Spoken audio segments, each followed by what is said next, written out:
be building this AR9. We got a CBC Industries upper. It's a chambered in 9mm with a 4-inch barrel, so it is tiny. Like I said, that's CBC Industries. And then we got our Foxtrot Mike products.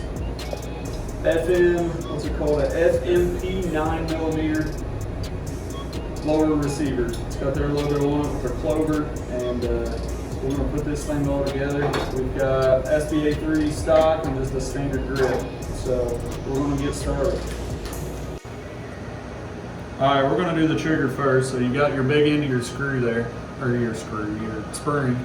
That's going to drop down into your trigger assembly. The big part always goes down. And you got that set. And you got this, which is your hammer, 2 springs, and your 2 anti-rotation pins. Alright, so here you got your spring. You got to slide it over the front of the trigger, and you're just going to hold it in place and pop it on these 2 stubs on the side. Just open it up, pop it right in place. So that's how that piece should look. Alright, so now we got the hammer and the hammer spring. I'm gonna take it like this, and it's gonna slide right up on there like that. It's easier said than done because these things are oily. There we go. That's all you do there. So now we're gonna install the trigger in the lower. Just gonna take that, slide it inside.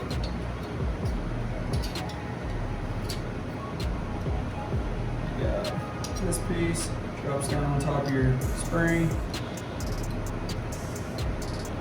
Alright, so we got our trigger in there already. You can see it function. So now we got to put the hammer in. So the hammer is going to go over top of the pin that you use to put the trigger in. And then you're going to sandwich this down, and I'm going to have Peyton slide the pin in for me while I hold it. Good? Alright, so once you get your pin started, you just wiggle it around, you can push it straight through. Those will fight you a little bit.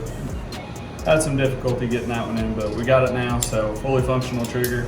You can do that, pull the trigger, ready to go. Alright, now we're going to go ahead and install the grip on the lower. I have this little detent that goes up inside here with the spring on the grip. We're going to put the safety in first. There's your hole here. You drop that inside there.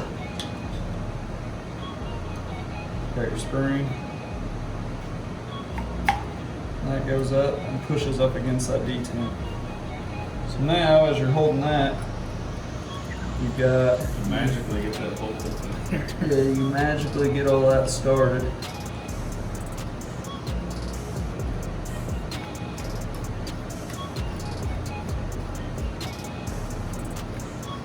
I don't know if it's going or not.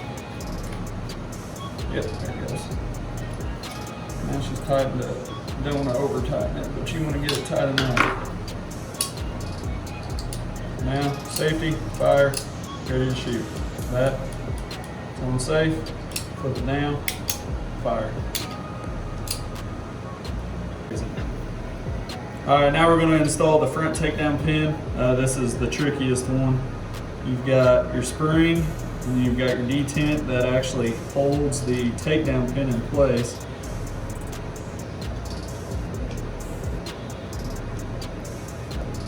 Sometimes you can get that down and get it started. You just turn it, just like that, and you got it. So now to take down the front, you're just going to pop that loose, and that's it. All right. Now we're going to put in our buffer stop, our rear takedown pin, and our stock buffer spring, all that good stuff. So we're going to start. You got your hole back here. Slide your spring in. Slide your stop in. If I can get it lined up. I'm going to slide all that in. It's going to stick up in the middle there. You're going to hold it down. You're going to take your buffer tube, start it in the back. All right, so you're going to want to spin this until it gets up to the edge of your buffer stop. So once you do that, you don't want to spin it back too far or your spring will go flying out.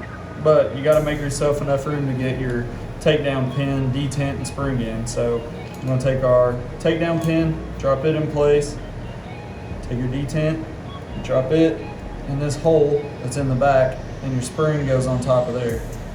So you gotta spin this over and get your pin, or get your spring down inside there, so this can go over top of it.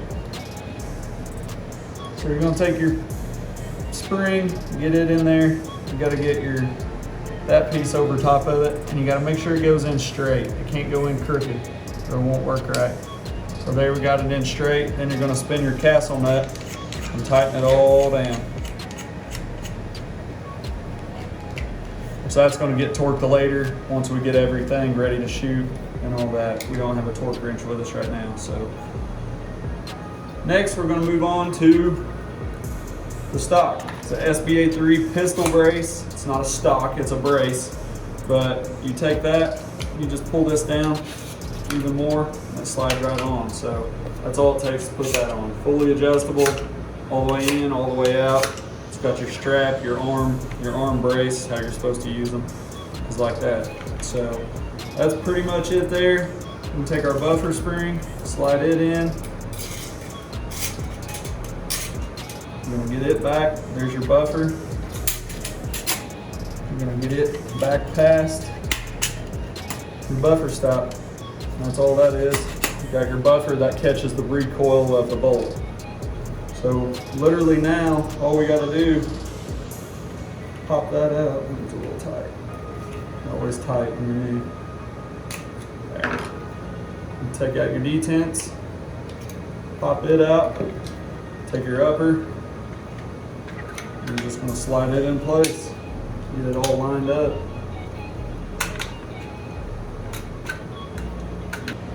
All right, we got our front takedown pin slid in place. So now what you're gonna do, pop her together, and there you are. You have a complete, fully ready to go AR9. All right, another thing I was gonna point out on this Foxtrot Mike FMP9, is that right? FMP9 lower. It comes pre-installed with the bolt catch and then a magazine release, so you don't even have to install those. So it's pretty nice that they come pre-installed on it.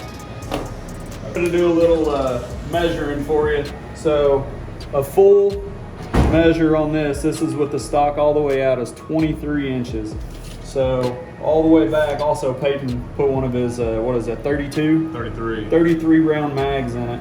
So fully collapsed on the stock is about 20¼ inches. So got a really compact gun here. Peyton also showed me something cool you can take and set that thing up like that.